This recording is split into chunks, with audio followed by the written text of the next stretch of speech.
I asked the guy recommending this why he recommended that wine, and he said, well, because it would go with the dish. And I said, well, why do you think this wine would go with the dish? And he said, well, because it would go with the dish. We went to tons of wine stores in the marketplace and asked them what they'd like to recommend for Chicken Francese. And here's what we came up with. The first store I went to said that what you really want is a lemony Chablis. They thought you wanted something crisp and clean and lemony and bright, and they thought that would be fantastic with the dish. That same store said that, well, if you want an alternative to that, you want a nice lemony white Burgundy. It's going to be richer, maybe a little more oak, but only lightly oaked. They also recommended a Vermentino. The Vermentino is an Italian wine that's going to have more lemony notes. So they thought that would be fantastic with the dish. A different store altogether, this is a funny story because I asked the guy recommending this which wines, why he recommended that wine. And he said, well, because it would go with the dish. And I said, well, why do you think this wine would go with the dish? And he said, well, because it would go with the dish. So it just kind of went circular for a while and didn't really go anywhere. And this wine, by the way, is about $40 a bottle. I went to a different store and they thought that what I want is something buttery and rich. And they had two ideas. You can either go French for buttery, rich, or California. And so they recommended this Merceau, which is a rich and buttery wine. And they also recommended this Italian Chardonnay. Not buttery at all, or not California at all, but it's where they ended up. So they recommended the Italian Chardonnay and the Merceau. The Italian Chardonnay is $50 a bottle, and the Merceau was about $90 a bottle.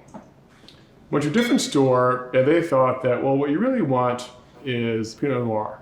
It's interesting that when I went to this store for a different recipe, they also recommended Pinot Noir. I wonder if they recommend Pinot Noir for everything. I'm not sure. I will say that no one else I talked to recommended Pinot Noir. The first store I went to did recommend a red Burgundy Pinot Noir, but once he got a better understanding of what the dish was, he steered away from the red Burgundy, and I think that was a great idea.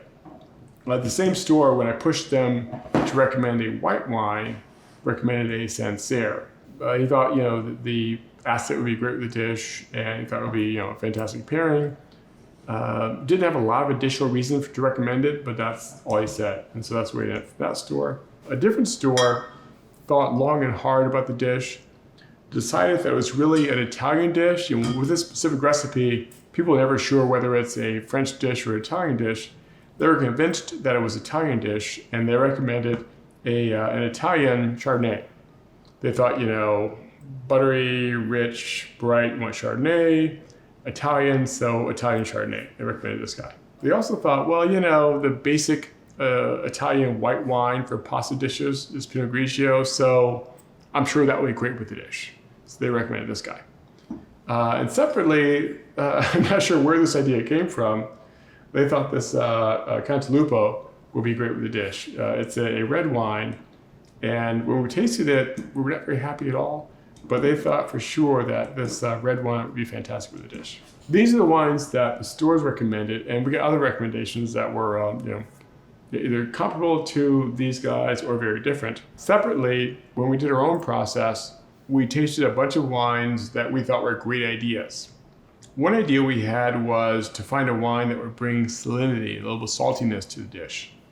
And Albariño was introduced into the mix for that, a wine that would bring some salinity. And out of 25 to 20 wines we tasted, this Albariño was the best of the bunch. Based on that, we decided to taste about 10 to 15 additional Albariños, and from those we found one we liked best for the dish. So let's come back and see what we taste with the dish and see what we like best. Thanks a lot. Stay tuned for the next video. And by the way, don't forget to like and subscribe to our channel. See you soon.